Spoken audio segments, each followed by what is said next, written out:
Muchas gracias, Andrés Rosenthal, por la invitación directa que recibí. Y hoy vamos a hablar quizás de uno de los temas que más nos tiene preocupados a nosotros, pero tiene más preocupados aún a otra población que está en otros deciles de ingreso, y tiene muy preocupado también al gobierno en diferentes áreas y en diferentes sectores. Y es la inflación. En México estamos viviendo la inflación más alta en 21 años. Hace poco tuve una reunión con unos empresarios y les comentaba yo el tema de la inflación, y uno de los empresarios me dijo: ay, Valeria, pero no es la inflación de los 80s, ¿qué más da? ¿No? O sea, es solo 7%. Y dije: oye, para alrededor de 48 millones de mexicanos que son menores de 21 años, es la inflación más alta que han visto en su vida.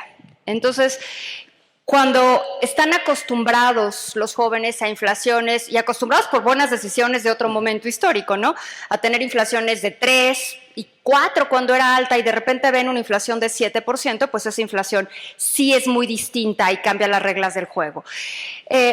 Estamos viendo esa inflación, la más alta en 22 años más o menos. En Estados Unidos se está viendo la inflación más alta en 40 años. En Europa están viendo inflaciones que no conocía gran parte de la población que está viva en este momento, pero hay otras economías que no tienen tanta inflación. Estaba viendo el caso de Panamá. Panamá, la última lectura de inflación fue alrededor de 3.5%, y hacía solo unos meses estaba todavía en los 2%. Quiero platicar con ustedes. Todos los conocen: Daniel Becker, presidente de la ABM, Alejandro Werner, un economista destacadísimo, participó muchísimos años en el Fondo Monetario Internacional, porque si alguien puede darnos insights de lo que está pasando con la inflación y de qué podemos hacer con la inflación, porque esa es una pregunta recurrente: ¿podemos hacer algo con la inflación o es un fenómeno que nada más vamos a ver pasar y no vamos a poder hacer gran cosa? Creo que es un poquito donde hay que entender qué sirve para tratar de frenar la inflación y qué no sirve, porque desde luego que uno puede decir cosas y hacer cosas, pero que no van a tener ningún impacto real. Entonces, si me permiten, vamos a empezar con preguntas y dejaré como media hora, 25 minutos para preguntas del auditorio. Quiero empezar contigo, Daniel. Tú estás evidentemente en el mundo bancario. En el mundo bancario la inflación es una de las variables más importantes porque deteriora el ahorro de las personas, y la gente, cuando mete su dinero, sus recursos al banco, espera tener un rendimiento, que sea poquito, pero espera tener un rendimiento. Y cuando tienes inflaciones alrededor del 7%, pues simplemente no hay tasa de interés en los recursos, en los servicios, en los productos habituales que paguen una tasa de interés real positiva. En este entorno se discute muchísimo si lo que estamos viendo es una inflación de oferta o una inflación de demanda. Y por un lado decimos, bueno, es que en Estados Unidos esta inflación viene por el lado de la demanda, porque metieron muchísimo dinero en políticas fiscales el año pasado, y por otro también viene en algo por un lado de la oferta, porque hubo una disrupción de cadenas productivas. Y todo esto nos deja a México. En México no hubo apoyos fiscales. Hay que recordar que en México se dio de apoyo, sí lo podemos considerar apoyo, siendo muy generosa, alrededor de 0.4% del PIB, más o menos al mismo nivel que Uganda. No lo digo yo, lo dicen las cifras. Entonces aquí no tenemos ese fenómeno de demanda, pero sí tenemos un fenómeno de oferta. ¿Qué está pasando? ¿Cómo puedes explicar este fenómeno inflacionario que todavía yo recuerdo el año pasado que nos decían: no pasa nada, es transitorio? ¿Cómo la ves? Antes que nada, muchas gracias a HCBC por la invitación. Alex, un honor estar contigo. Valeria. Déjame dar un dato nada más. Ahorita decías, en términos de lo que ha pasado en la crisis de los 2008-2009, el máximo de la tasa de referencia en México, tú estabas todavía, Alex, en funciones, 8.25 con una inflación máxima de 6.53. Es decir, ya estamos por encima del umbral. Y creo que hiciste, Valeria, varias preguntas que me parece que son que pudieran acomodarse en esta primera batería. Primero, efectivamente, los usuarios de la banca siempre pretenden una tasa real, es decir, una tasa que esté por encima de la inflación. Dicho eso, creo que ya nos marca automáticamente una potencial tendencia del Banco de México en términos de lo que va a suceder. Por supuesto, en México, y creo que Alex lo vio constantemente, siempre hay una tensión natural entre la Secretaría de Hacienda y el Banco de México. Me parece que eso sucede y es natural, porque hay discusiones muy profundas. Un poco la percepción de algunos actores es que en México el tema no viene por el lado de la demanda, que viene más por el lado de los choques de oferta, pero sobre todo importados. Dicho eso, pues creo que estamos en un ambiente inflacionario que puede generar problemas sustanciales, y lo que sí veremos, creo que al fin del año, si es que las estimaciones del Banco de México se cumplen, y por lo que estamos estimando en la Asociación de Bancos de México, que recogemos solamente información de analistas, es que vemos una tasa cercana al 8% con una inflación que puede estar en 7%. Lo que cual nos quiere decir que empezaremos a ver tasas reales para los ahorradores que hoy no existen. La discusión, ¿qué tanto estamos importando inflación del mundo o no? Bueno, creo que sería también muy interesante escuchar a Alex, pero bueno, lo que es innegable es que sí hay una inflación que, como bien tú dijiste, la habíamos visto en los últimos años, y que creo que independientemente de si sea por parte de la oferta o la demanda, de los instrumentos que tiene el banco es la política monetaria. Y creo que el banco tiene siempre que anclar expectativas inflacionarias, ¿no? Independientemente, pues creo que lo que fuera temporal se está volviendo permanente. Ahora, por supuesto, conforme la base inflacionaria sea mayor, quizá podamos ver una disminución ya con una base distinta, pero creo que lo que sí vamos a ver es un ambiente todavía de mayor política restrictiva. Creo que una ventaja que nos ofrece México es que México nunca bajó tanto las tasas como en otros países, asociado a lo que tú ya dijiste, pocos estímulos fiscales y una política restrictiva que nunca estuvo por debajo de 4%, aunque hemos visto 300 puntos básicos de incremento en las últimas reuniones de política monetaria. Pero aquí quizá la pregunta, Valeria, es si en su momento nos vamos a poder desvincular de los incrementos del FED. Y creo que esa pregunta, bueno, sería después tratarla de analizar y ver si hay un decoupling a partir de lo que ha hecho el banco. Y lo que sí creo que vamos a ver es un incremento, porque este tema nos lo han preguntado mucho. Oye, ¿qué tan sensible es el incremento en las tasas del Banco Central al costo del dinero? Por supuesto que hay una correlación, pero no es igual a 1. Entonces, lo que estamos viendo hoy, a pesar de que ha incrementado las tasas, hemos visto todavía incrementos marginales, que no significa que puedan quedar así, pero lo que sí te puedo decir es que los incrementos del crédito no se comportan de forma lineal y no son simétricos, y no hay una correlación igual a 1 en términos de incremento del Banco de México y lo que hace la banca, por múltiples razones, entre otras la competencia. Quiero justo entrar al tema de tasas, pero dame chance para que sea esa la segunda pregunta. Alejandro, tú, bueno, llevas trabajando muchísimo tiempo en Estados Unidos y al mismo tiempo conoces a la perfección las economías latinoamericanas. ¿Toda esta inflación que estamos viendo, en particular en el caso de México, es importada? ¿Hay algo de aquí? ¿O básicamente podemos voltear y decir, ahora sí, que a mí no me volteen a ver, no tengo nada que hacer aquí, todo viene de Estados Unidos? De nuevo, gracias Valeria, gracias Daniel, es un gusto estar contigo, gracias a Chatham House, a HSBC por la invitación. Y déjame, hiciste muchas preguntas, muchos comentarios, entonces voy a tratar de estructurar una respuesta a varias de las cosas que estuviste diciendo y tratarlas de ponerlas en el marco de las economías de América Latina, de la inflación que estamos viendo en el mundo.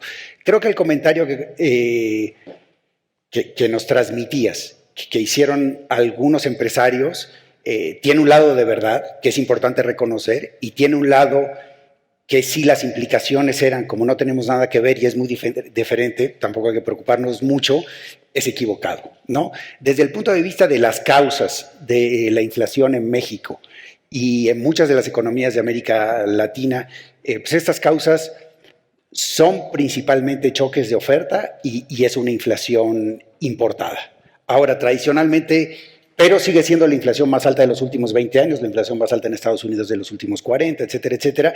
Y siempre se ha dicho que obviamente la inflación es el impuesto más regresivo que existe. Y es el impuesto más regresivo que existe porque los deciles más bajos de la población no se pueden proteger en sus ahorros.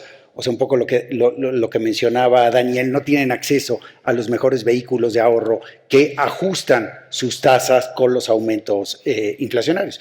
Y en este ciclo inflacionario eso se ve todavía más impactado porque la inflación está concentrado en productos que tienen una mayor representación en la canasta de consumo de las familias, digamos, de los deciles más pobres de la población. Entonces, en ese sentido, por un lado, yo creo que da tranquilidad el saber que la inflación que estamos viviendo no es producto de un conjunto de políticas públicas que nos llevaron a ese equilibrio y que el equilibrio de política económica o de economía política nos llevó ahí, del cual es muy difícil salir, ¿no? Porque nos llevó a un déficit fiscal muy alto que solo se puede financiar con emisión monetaria, bla, bla, que es, digamos, la inflación de los 70s. Había una situación que sí es importada, que principalmente, y en México todavía más, choques de oferta ya más generalizado en varios productos, pero principalmente bienes comerciables, etcétera, que uno esperaría que ya no se repita. Entonces, que, como decía Daniel, con una base más grande, ya el incremento de esos precios sea muchísimo más bajo y la inflación empiece a bajar. ¿Pero por qué hay que preocuparnos? Hay que preocuparnos primero porque obviamente afecta a un segmento de la población importante y que tiene menos instrumentos para manejar, tiene menos ahorros para manejar este incremento de los precios de algunos bienes claves. Y por otro lado, porque desde el punto de vista macroeconómico, puede generar lo que nosotros querríamos decir, supongamos que la inflación fuese producida únicamente por el incremento en el precio internacional del trigo y que somos un país importador de trigo. Eso quiere decir que como país somos más pobres, porque ahora tenemos que gastar, si el trigo aumentó 100% y de nuestra canasta consumimos 10% de la canasta en trigo, tenemos que gastar 10% más de nuestro ingreso en trigo. Eso quiere decir que nuestro salario tiene que ser más bajo, los precios de los bienes que producimos aquí tienen que ser más bajos. Si todos tratamos de alcanzar al trigo, entonces se genera una escalada, el tipo de cambio se mueve y el trigo se nos va cada vez más lejos, porque no logramos el equilibrio en donde el trigo es más caro. Entonces, la función del Banco de México, aunque sea un choque externo, es tratar de evitar esta carrera para alcanzar al trigo, al petróleo y a los bienes manufacturados, etcétera. Ese es el rol, muy diferente que pensar que son políticas públicas que se pusieron en operación y que están generando este fenómeno. Pero las políticas públicas tienen que evitar que se genere esta carrera en la cual, pues básicamente vamos a darle mucha más permanencia a ese choque. Creo que es el reto. Y el resto de la política pública, digamos, por parte del presupuesto, de la Secretaría de Hacienda, del gobierno, debería estar enfocado a darle instrumentos a los sectores más pobres de la población para amortiguar el golpe a través de los programas sociales, etcétera, darle algún complemento de ingresos públicos para evitar que esto dé. Si además de esto se implementan políticas que se debieron de haber implementado de todas maneras, porque en algunos sectores con gran poder de mercado, etcétera, esas no son instrumentos para bajar la inflación, pero si el contexto actual ayuda a tomar estas políticas, a tomar esas medidas que nos ayuden a bajar algunos precios en donde hay rentas monopólicas importantes, bienvenido. Yo creo que es un uso, digamos, inteligente del contexto actual. Finalmente, ¿dónde está América Latina? ¿Dónde está México en América Latina? Y ahí difiero, digamos, de algunos comentarios que dijiste y los voy a hacer al final. México probablemente es el país en donde la inflación tiene el mayor componente de oferta. O sea, por lo que tú dijiste, la economía mexicana es la única economía de las economías grandes de América Latina que no ha regresado al nivel del producto de 2019. Eso quiere decir que aunque el producto potencial haya caído por la pandemia y por algunas otras cosas, etcétera, es muy probable que la economía mexicana todavía tiene un nivel de holgura en sus mercados mucho mayor a la que vemos, por ejemplo, en Chile. En Chile el Banco Central está diciendo que no solo llegaron al nivel de 2019, lo pasaron y que ya el output gap, la diferencia entre el potencial y donde están hoy, es positivo. Entonces tienen que poner medidas. ¿Por qué? Porque tienen ya un sobrecalentamiento de la economía, producto de las políticas públicas que se pusieron para hacerle frente a la pandemia. Yo te diría que hay que identificar tal vez 3 o 4 factores potenciales guiando la inflación. Uno son estos factores de oferta que mencionaron tú y Daniel. El segundo, los factores, llamémosle, de demanda, que un poco uno lo mediría en qué tan rápido se están recuperando las economías de la pandemia. Y el tercero podría ser complicaciones de expectativas por el proceso de formación de expectativas y tal vez por otros elementos como podría ser la dominancia fiscal. Entonces, yo diría que en América Latina todos están siendo afectados por factores de oferta, factores de demanda. El país que está más adelantado en su recuperación es Chile. Luego yo diría que Brasil y Colombia andan por ahí, luego Perú y luego México. Entonces, en ese sentido, México es el país que tiene un componente menor de factores de demanda, y todos los países tienen que hacerle frente a evitar estos efectos de segunda ronda del choque inflacionario para que no nos metamos en esta carrera. Diría Chile y Brasil deberían avanzar más en también cerrar este gap de demanda, sobre todo Chile. Y Brasil también, digamos, tiene una situación en donde, dado sus altos niveles de deuda, hay ciertas dudas sobre cómo van a arreglar las finanzas públicas, la sostenibilidad de la deuda, y por lo tanto hay dudas sobre si el gobierno y el Banco Central podría tolerar una situación en la cual, a través de represión financiera, buscar tasas de interés más bajas que las de equilibrio para poder arreglar el problema fiscal. Que en ese sentido la autoridad monetaria se vuelva un instrumento para resolver un problema fiscal, y eso quiere decir que acepte más inflación. Yo te diría que esos factores en México no están. En México tenemos el factor de oferta, una preocupación de que los salarios y otros precios no empiecen esa carrera. Y lo que yo te diría es, bueno, un poco México está en una buena posición porque en la parte fiscal no hicimos nada en la pandemia, en la parte monetaria hicimos muy poco. Bueno, yo prefiero, tanto a nivel personal como de políticas públicas, etcétera, tener problemas por haber hecho más para ayudar a mi economía a salir de un problema y ayudar sobre todo a los segmentos más afectados de la población y a las empresas más afectadas, que son las medianas y las pequeñas, a salir del problema, y ahora tal vez tener que lidiar con un problema un poco más grande, que no tener un problema tan grande ahora, pero por la ausencia de acción para hacer que nuestra economía funcione mejor. Y en ese sentido, nada más para terminar, sí creo que estando México al lado de Estados Unidos, teniendo las relaciones comerciales que tenemos, el tema de las remesas, etcétera, hoy la economía mexicana tendría que ser una de las que liderean la recuperación económica en América Latina, no la que está más retrasada en esta recuperación. Y ese, yo creo que es el principal problema, pero claramente en el corto plazo la inflación tiene que ser atendida por estas dimensiones que estamos comentando aquí en el panel. Me dejas con algunas cosas que quiero comentar. El PIB en efecto está en los mismos niveles. El miércoles se da la cifra formal, pero de acuerdo con el primer estimado, estamos a los mismos niveles que teníamos el cuarto trimestre de 2016. Sí. Ahí está clarísimo el rezago del que hablas. Y luego mencionabas algo que se menciona y quizás no nos damos cuenta de la dimensión del asunto, que es la inflación es un impuesto regresivo y sí le pega más a los sectores de más bajos ingresos. Y más, y va a sonar raro lo que voy a decir, más la inflación de este momento. Hicimos un pequeño estudio en el IMCO donde vemos cómo gastan los diferentes deciles de ingresos, todo con información pública desde luego, y vimos que el decil 1 de ingresos, el decil más bajo, dedica el 50.8% de su ingreso únicamente a alimentos y bebidas, 50.8%, mientras que el decil 10, el decil más alto, dedica 28% de ese ingreso a alimentos y bebidas. Y si pensamos que la inflación en este momento está de alguna forma concentrada en alimentos, vemos que la inflación para el decil de más bajos ingresos es de alrededor de 8.5%, o sea, un punto más de la inflación general únicamente por la forma en la que se consume y por lo que se consume. Mi pregunta ahora ya me la fueron dejando, pero quiero que entremos con mucho detalle, y hay una razón en particular. Cuando escucho y cuando se dice, como estamos diciendo en este foro, que la inflación en México viene principalmente de componentes de oferta, al mismo tiempo escucho voces que dicen, ¿y entonces de qué sirve la política monetaria? Porque la política monetaria lo que hace es un freno en la demanda. Y entonces si tenemos una inflación generada por choques en la oferta, ¿por qué movemos la tasa de interés? ¿Por qué subimos la tasa de interés? Porque además al subir la tasa de interés podemos generar un freno en la actividad económica, y entonces, ¿de qué sirve lo que estamos haciendo? Y eso yo creo que es algo bien importante que tenemos que entender, y entender el papel de las expectativas. No sé tú cómo la veas, Daniel. Sí, tú ya lo comentaste, yo creo que Alex ya también fue muy claro. El Banco de México, con las herramientas que tiene que anclar las expectativas.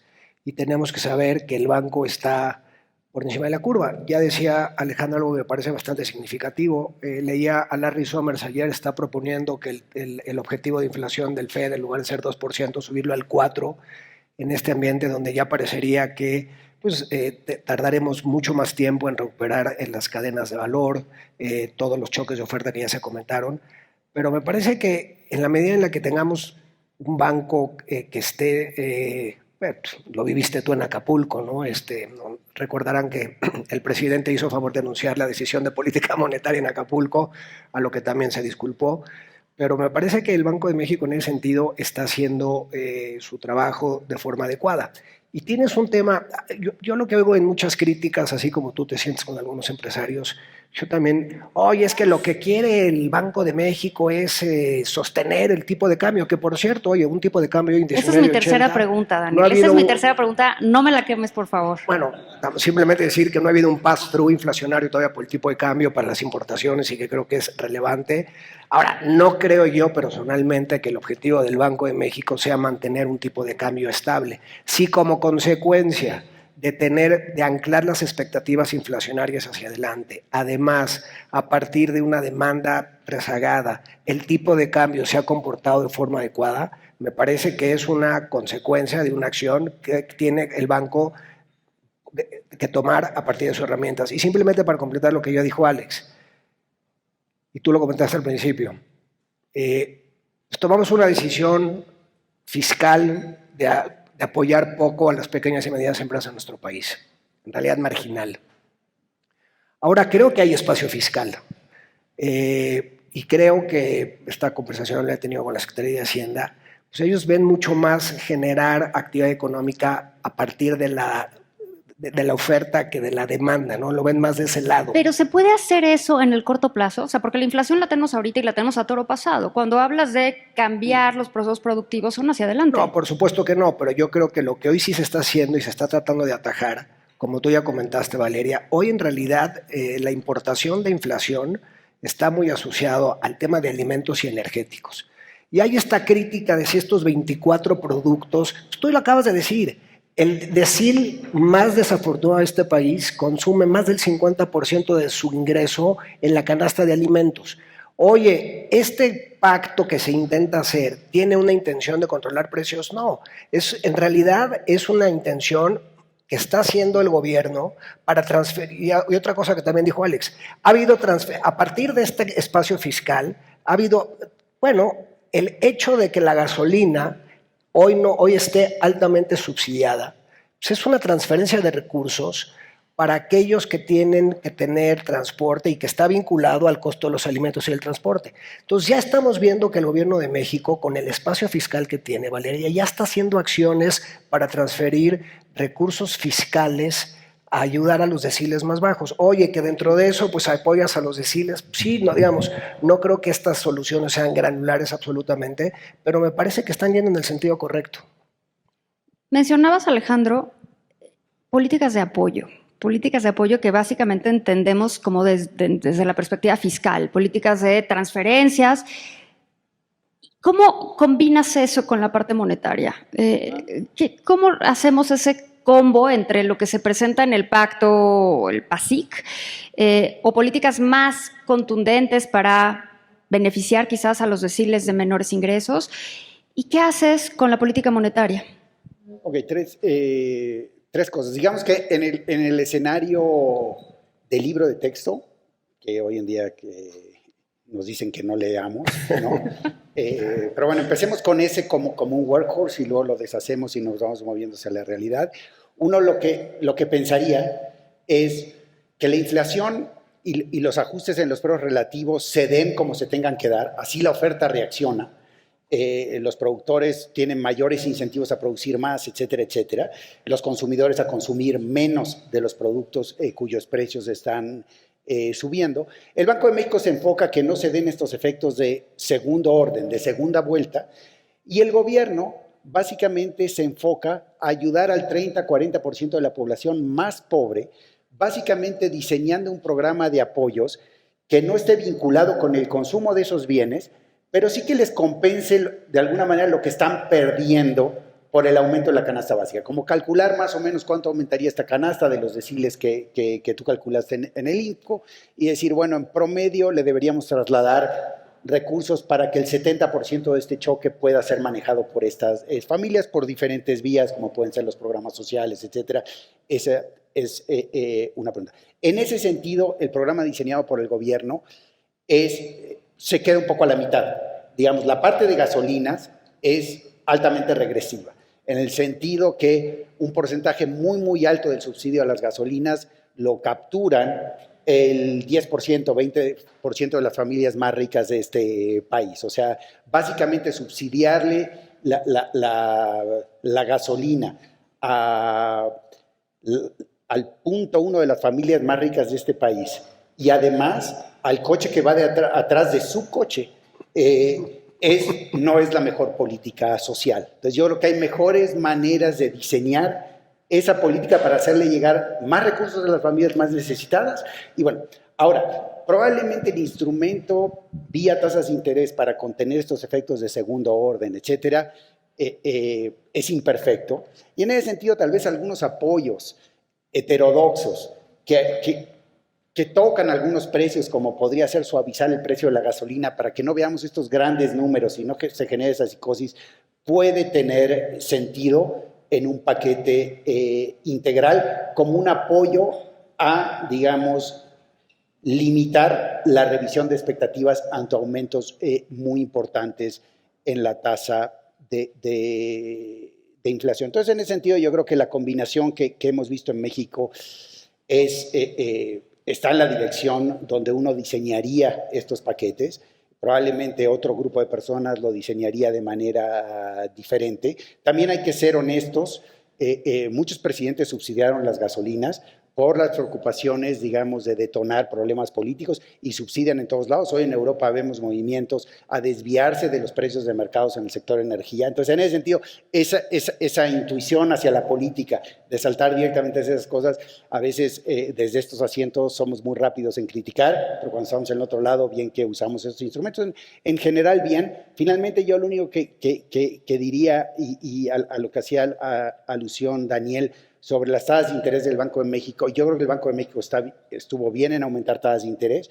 Yo creo que el Banco de México va a requerir seguir aumentando tasas de interés en la medida que la inflación vaya subiendo. Sí creo que el Banco de México ha sido más conservador en general durante el ciclo económico de lo que necesita. Creo que debió de haber bajado tasas de interés más durante la pandemia y creo que ahora debería ser tal vez eventualmente más suave en su aumento. Creo que el problema viene en ¿cómo afectar en expectativas? De nuevo, en el libro de texto que nosotros usamos, la manera de afectar expectativas es que nosotros subimos las tasas de interés, desaceleramos la economía, va a haber menos presión en el mercado laboral, los precios se van a ajustar menos, los salarios se van a ajustar menos, los agentes económicos saben esto y vía la formación de expectativas que ve para adelante, moderan esas expectativas.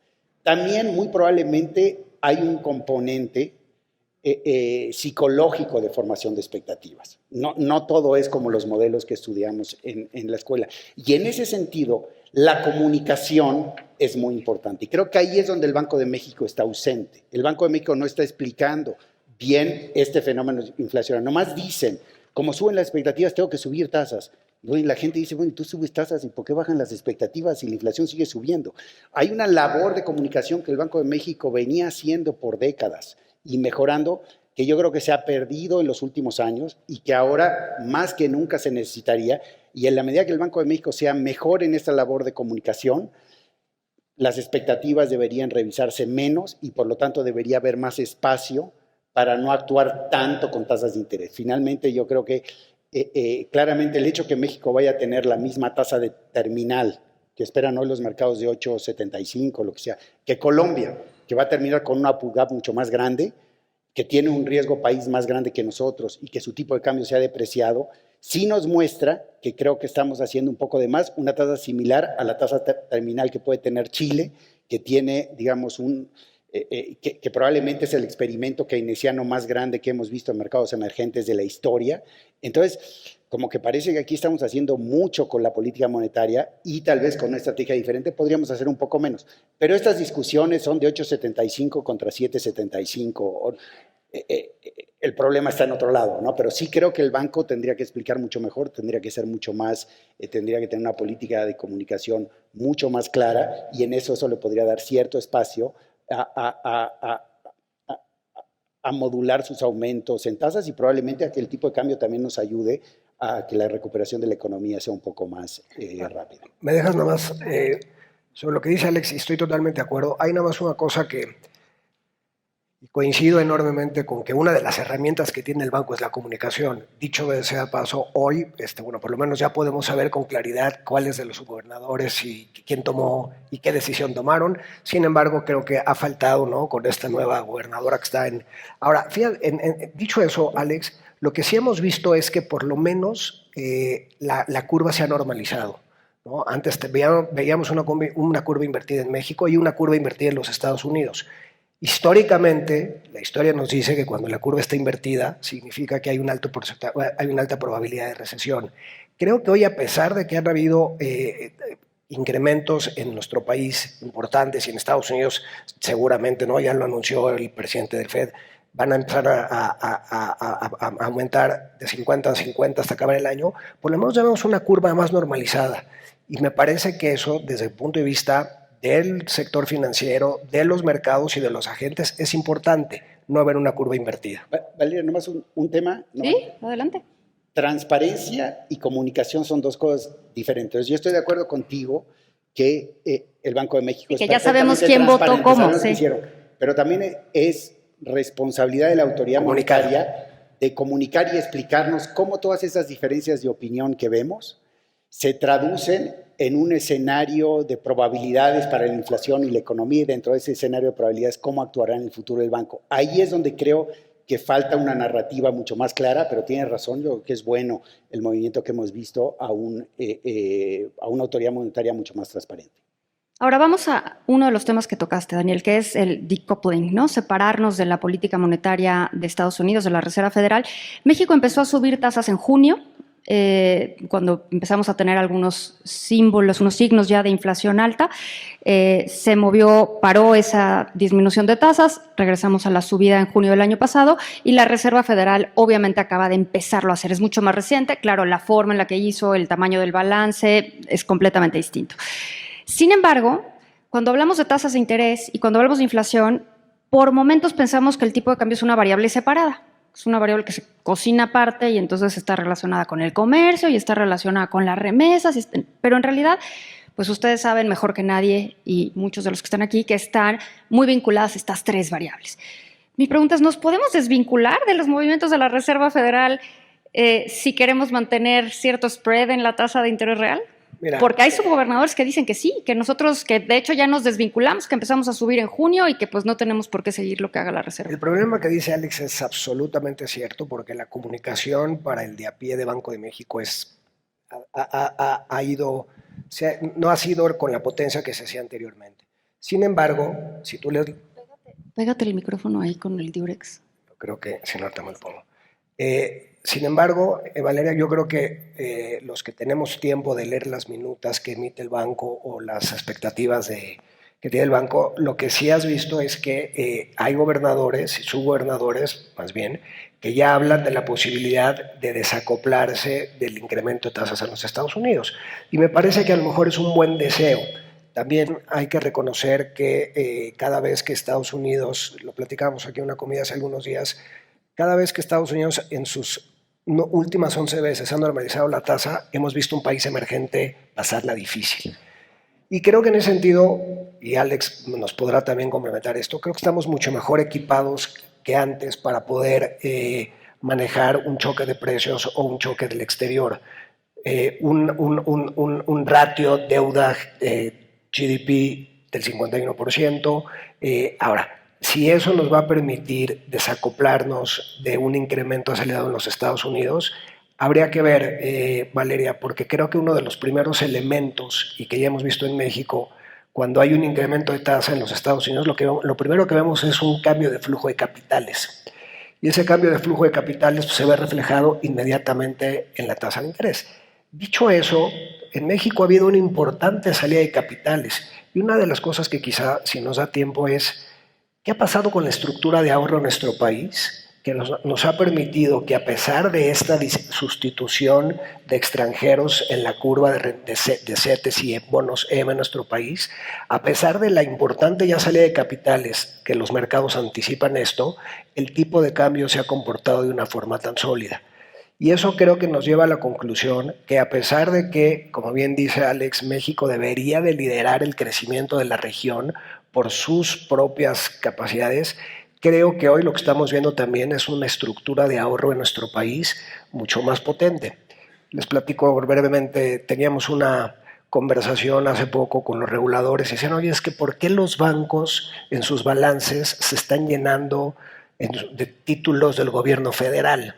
Y aquí creo que hay dos elementos importantes a destacar. Uno, la enorme liquidez del sistema, la falta de demanda, porque el crédito, no sé Alex, ustedes que nosotros en la ABM tenemos un estudio que más que el alto, por supuesto hay un límite, pero más que el incremento de tasas de interés, la demanda de crédito se asocia a la expectativa del crecimiento económico, mucho más que la tasa de interés, por supuesto hay un límite y si se exacerban y se van a. Pero hoy, en los niveles actuales, creo que se explica mucho mejor por una expectativa de crecimiento que por un tema de demanda.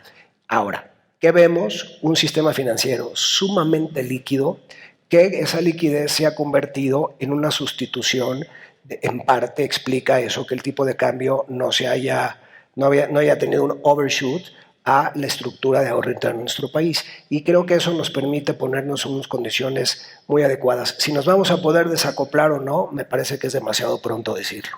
¿Y es demasiado pronto, Alejandro, para decir si nos podemos desacoplar en términos de política monetaria? Yo creo que México ha hecho un pésimo trabajo en los últimos 8 años para poder desacoplarse.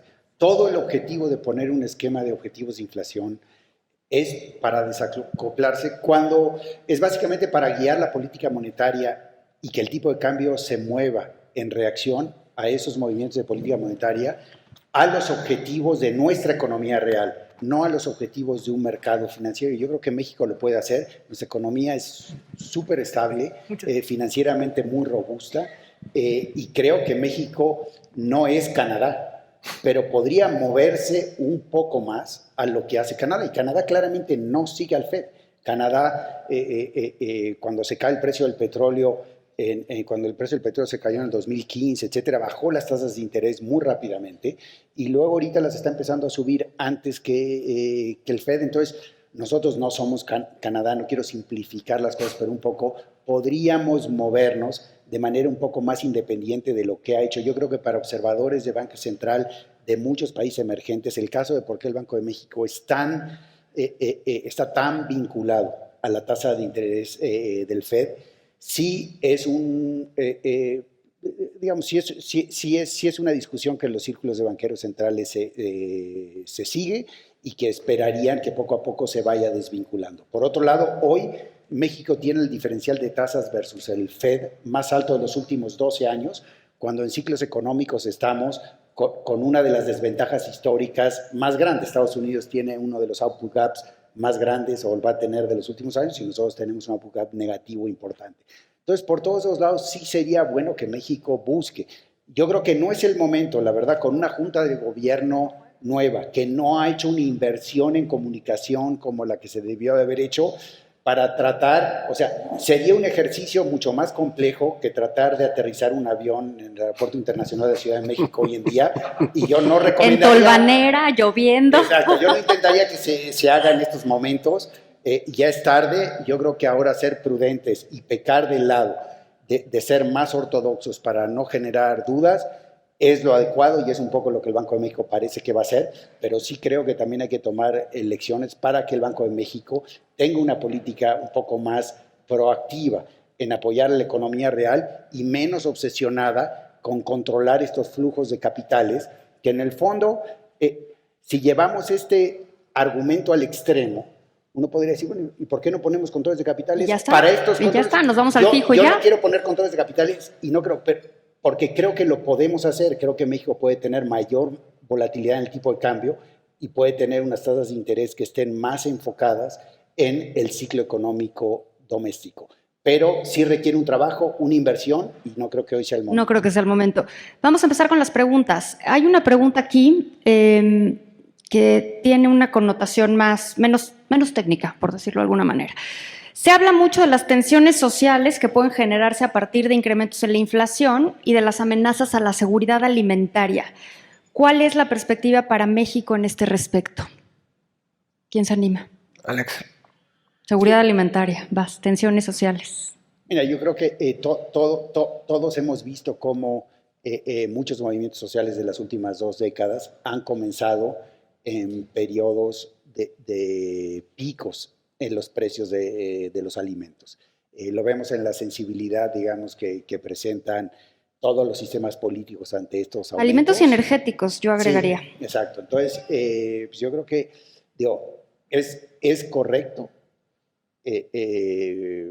tener, digamos, un foco muy claro y el diseño de políticas públicas muy claras para atender, digamos, esta potencial tensión social. Creo que claramente México es uno de los países en la región donde menor intensidad de tensiones sociales hemos tenido en los últimos años. Y creo que en eso la clase política y el equilibrio político en México ha sido responsable en no ponerse detrás de alguno de estos movimientos para obtener ventajas políticas. Y uno esperaría que ese sea el caso. Entonces, entre la combinación de ciertos paquetes de apoyo a los sectores más pobres de la población y también, digamos, con la responsabilidad que vemos que el sistema político ha enfrentado estos picos en precios de los energéticos y de los alimentos, se pueda manejar esta situación, sobre todo en términos de conflictividad social. Yo creo que en muchos países de América Latina vimos una conflictividad social real, pero también vimos movimientos políticos que se posicionaron detrás de esta movilidad, de estas tensiones para hacer el problema mucho más profundo de lo que es. Pero bueno, también tenemos la primavera árabe y otros ejemplos, por lo cual mucha gente obviamente está pensando en cómo atender, digamos, la dimensión social de estos choques. Daniel, quisiera que respondieras la misma pregunta añadiendo un par de cosas, un par de datos, ¿no? Los estímulos que se están dando al precio de los combustibles, más o menos con los últimos números, nos cuestan alrededor de 11,000 millones de pesos a la semana, ¿no? 350 millones de pesos. Estamos hablando de una cantidad importante. 1.4 del PIB. Ahora, entiendo perfecto el tema del control, quiero usar las comillas, de precios en este sentido, porque pues todos nos acordamos de unos movimientos sociales hace relativamente poco, ¿no? 2017, y entiendo también que estamos perdiendo recursos que se podrían usar en otra cosa. El equilibrio es bien complicado, porque tienes un componente social, tienes un componente político y tienes un componente económico a través de las finanzas públicas. ¿Cómo ves, cómo responderías a esta pregunta en función de las tensiones sociales por el incremento de precios? Mira, justo ayer que estaba yo tratando de preparar unas notas para esta plática, leía un paper del Fondo Monetario Internacional, que seguro Alex lo debes de conocer muy bien, y creo que este trade-off entre subsidiar gasolinas y algunas otras transferencias para el decil más bajo, es una, yo creo que no tiene un elemento únicamente económico, tiene un elemento político. Y en ese orden de ideas creo que pensar, ustedes han visto lo que ha pasado en Europa con los transportistas, es decir, o sea, generar un problema de carácter social, si bien en México pareciera que las tensiones de carácter social asociados a los incrementos de precio no están, me parece que están latentes. Y entonces creo que esta combinación entre lo político y lo económico pues tiene que ser parte de la ecuación. Y creo que en ese sentido estos subsidios que se están haciendo a la gasolina, que además si tú ves las notas de Hacienda se netea un poco con el incremento del precio de la gasolina, si bien en la producción no es la que se había determinado en los criterios económicos, pero me parece que aquí lo único que estamos viendo es cómo equilibrar o cómo minimizar el trade-off y a lo mejor pues haciendo una política de transferencia de recursos a través del IEPS, que a lo mejor no es la más eficaz, pero que creo que sí tiene un componente político importante. Gracias. ¿Alguna pregunta del público? No veo ninguna mano levantada. No, bueno, yo quiero, ¿sí? ¿No? Si no, yo hago preguntas. A mí preguntas siempre me sobran, como ustedes me digan. Sí. Es que he estado escuchando un lado, es un tema bastante complejo y lo han llevado de maravilla, especialmente después del almuerzo y todo el mundo está un poco ha sido uno de los paneles más con más energía que hemos tenido. ¿Pueden decirnos algo sobre el lado de empleo y desempleo dentro de el ímpetus, digamos, de los lados inflacionistas. En Reino Unido hay un peligro muy grande de stagflation, una palabra que creo que no he oído todavía utilizando. Entonces, me gustaría saber un poquito más en la situación latinoamericana, dónde está el empleo, desempleo, el riesgo de los que están empleados mirando la inflación y haciendo demanda de aumento del pago, o es esto no un problema porque los tasas de empleo son bastante bajos, que da igual. Me parece que es muy diferente del sistema o de la situación en que estamos nosotros. Algo sobre empleo y desempleo, por favor. Esa iba a ser una pregunta que me ganaron otra vez. Pero hay o sea, el mercado laboral en México es bien distinto, ¿no?, al mercado laboral de otros países. Tenemos esta dualidad, el mercado laboral formal, el mercado laboral informal, en el que no hay ninguna regla, ni ninguna prestación, ni ninguna nada, y el mercado laboral que no hemos hecho más que agregarle y agregarle y agregarle reglas para hacerlo todavía más rígido. En este mercado, claro, cuando vemos la tasa de desempleo que se publicó hoy fue 3.5, pues no pasa nada, es una tasa bastante normal en términos de mercado laboral en México. ¿Cómo está la situación de presión salarial y puede eso ser como un empujón más a la inflación o no, para vincular la pregunta con el tema inflacionario?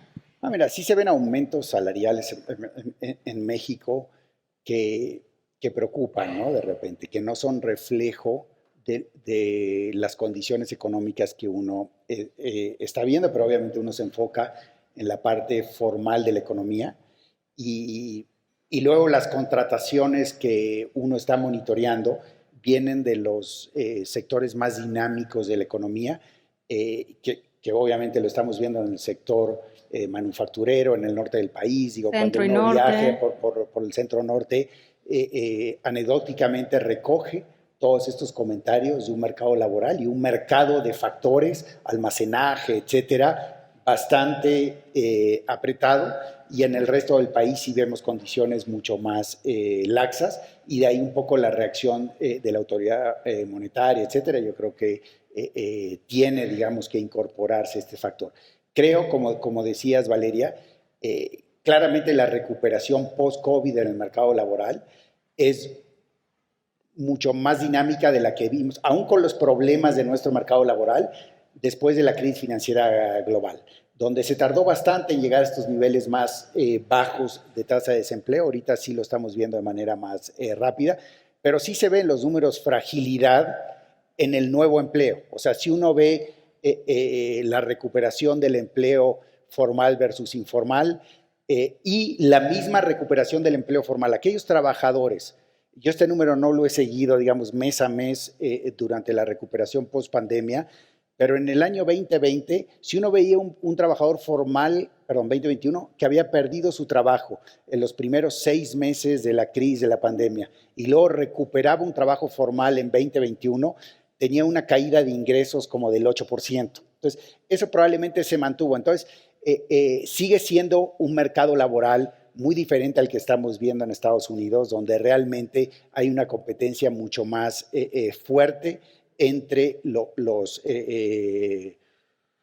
las empresas por contratar personal. Y finalmente, nomás con respecto a tu pregunta, Valeria, de cómo diseñar el programa de apoyo, y Daniel tiene razón, el tema más sencillo a veces es nomás subsidiar un precio tan importante como la gasolina. Sin embargo, yo diría, oye, apoyemos a las familias más pobres del país. Si hay un problema con el transporte, y creo que ahí es el principal problema, a mí me desesperaba en el Fondo Monetario, y tal vez lo que leíste, es que de repente las recomendaciones son muy técnicas y muy poco políticas. Es apoyemos al 40% más pobre de los households del país. Qué bueno, pues los que se van a ir a la calle están en el 80, en el decil 8 o 7, y son los transportes. Bueno, diseñemos algo con tinte político, ni modo, para atender este sector que se te va a levantar. Entonces, claramente se podría haber un estímulo fiscal para los transportistas, podría haber un programa de renovación de la flota vehicular que genera ahorros en el uso de combustible muy importante. Todo esto requiere de equipos técnicos que diseñen este programa y de una negociación que probablemente sea difícil de llevar a cabo, pero también un gobierno tan austero, tirando dinero en el 10% gasolina. más rico de la población, de menos, un intento para tratar de ahorrar esos recursos sería deseable. Déjame decirte a lo mejor, yo lo que agregaría es que también estamos omitiendo decir algo. En México hubo una ley de outsourcing y esa ley de outsourcing nos llevó a tener, en términos del Instituto Mexicano del Seguro Social, estar en el número más alto de la historia. Y ahí tienes, yo creo que dos análisis que son difícilmente de analizar. Por un lado tienes el mayor número de empleos en la historia de este país, como bien dijo Alejandro, muchos de ellos no necesariamente con los mejores ingresos. Y por el otro lado tienes una economía informal que nosotros sí la seguimos porque tenemos un estudio que hicimos en la ABM. Por cada punto porcentual de gente que regresara de la economía informal a formal o que nunca ha estado pero que se formalizara, la banca pudiera hacer un deployment de alrededor de 85,000 millones de pesos por cada punto de formalidad. Y luego si quieren les explico cómo está hecho ese estudio. Está muy interesante. Entonces yo creo que aquí lo que faltaría para completar la visión de lo que pasó es que se acabó el outsourcing en nuestro país y todos tuvieron que pasar a la economía formal y si tú te fijas en esos números, parecería que el incremento de los trabajadores formalmente sí creció y en realidad estamos en un máximo histórico. Oye, preguntabas, ¿incrementos salariales pueden generar un tema inflacionario? Pues yo creo que ahí Alex nos podría decir mejor, pues dependerá también mucho de la holgura por parte de la oferta y como ustedes saben, hubo este principio de año los incrementos más importantes a los salarios mínimos, que fue casi del 25% en términos nominales. Desafortunadamente otra vez en los deciles más bajos, donde hoy con esta inflación pareciera que esa, ahora, yo creo que esta discusión que siempre la teníamos con Alex y con el Banco de México y con Hacienda era, oye, un incremento importante en los salarios, pues tú sabes, hay algunos advocates, Alex, que les parecía que incrementar los salarios generaba presiones inflacionarias. Me parece que habría que verlo en diferentes dimensiones y no estoy tan convencido hoy con las holguras que hay y como bien dice Alejandro, a diferencia de otros países, pues yo creo que México todavía tiene oferta para ciertas áreas, porque también vemos en algunas industrias ya ciertos cuellos de botella, pero yo no creo que sea el caso como en los Estados Unidos, ¿no? Hace unas semanas Juan Carlos y yo tuvimos oportunidad de estar en un programa de Felaban en Miami y ¿sabías cuántos días nos hicieron en la habitación? ¿Cuánto? Ninguno. Estuvimos 5 días. Es que la gente no quiere ir a trabajar porque recibían un cheque gratis, ¿no? Yo creo que México no tiene hoy, digamos, creo que no estaremos ahí, no nos va a tocar verlo a nosotros, que la gente reciba cheque gratis, como sucede. Digamos, no creo que haya este margen, pero yo creo que lo que sí habría que mirar es si hay todavía holgura en ciertos, para que no haya inflación, y también entender este fenómeno del outsourcing que se eliminó. El tema del outsourcing hace que la Ciudad de México sea una de las entidades que no ha recuperado el nivel de empleo que tenía antes de la pandemia. Pero ¿sabías está al por qué? 97%. ¿No? Pero ¿sí sabes por qué? ¿No? Porque muchos de los outsourcings están registrados aquí. Están registrados en México y a lo mejor era la planta de alguna planta manufacturera en Aguascalientes. Pero ojo, porque los outsourcing no eran informales. Los outsourcing había de un poco de todo. Había un poco de todo. Y en esta duda sobre el outsourcing vamos a terminar. Dime, Alejandro. Yo creo, viéndolo de afuera y sin haber estado metido en los detalles, ese es otro tema que la autoridad y el INEGI deberían explicar mejor. Para mí este tema de que el outsourcing generó el crecimiento negativo, los problemas de crecimiento del último trimestre del año pasado, estos temas salariales, yo creo que es importante porque nomás pasar unos trabajadores de una empresa a otra no genera que se caiga el PIB. Yo creo que puede haber temas secundarios. Este tema salarial es bien importante que la autoridad estadística explique, digamos, estos factores y que también la autoridad económica, desde el Banco de México, la Secretaría de Hacienda, sean más claros, digamos, en estos temas. Yo creo que ya con eso cerramos porque hay que ser puntuales y nos quedan una pregunta por ahí.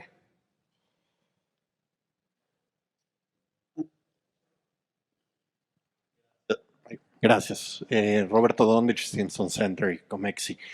Rápidamente, en lo que están diciendo, ¿cuál es entonces el papel que deben de jugar los organismos financieros internacionales en este momento? ¿Cómo pueden ayudar a América Latina ante las diferentes presiones que están viendo en los diferentes países? Pues eso es para ti, Alejandro. Bueno, gracias porque así aprovecho para decir otra cosa.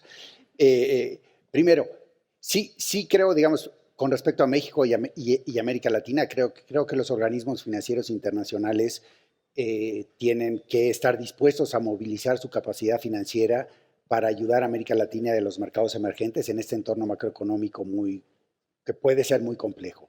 Niveles de deuda pública PIB altos, déficits fiscales que tienen que irse corrigiendo en el tiempo, inflación elevada y también retos de crecimiento. América Latina creció mucho el año pasado y este año todo el mundo espera que regrese a su crecimiento potencial, presentando pérdidas permanentes en el nivel de ingreso per cápita versus donde esperábamos que América Latina hubiese estado antes de la pandemia, de entre 4 y 6%. Entonces creo que puede haber un rol importante para que los organismos financieros internacionales apoyen en la parte de desarrollo el BID, Banco Mundial, CAF, y en la parte de estabilidad financiera el Fondo Monetario.